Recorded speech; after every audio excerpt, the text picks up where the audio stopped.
stressful. Now let us discuss about the Jallianwala Bagh and Hunter Commission. Firstly, we should discuss about the Jallianwala Bagh massacre. 13th April 1919 was marked as the most tragic date in Indian history. This day was observed as the Jallianwala Bagh massacre, the deadliest situation in Indian history, which took place in Jallianwala Bagh, Amritsar.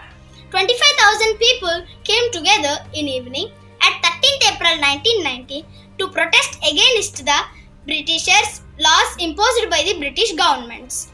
The open fire which took place included 90 soldiers. The 90 soldiers were Rajputs, Sikhs, Gorkhas and Baluchis. 120 plus dead bodies were found in the Jallianwala Bagh massacre in the well.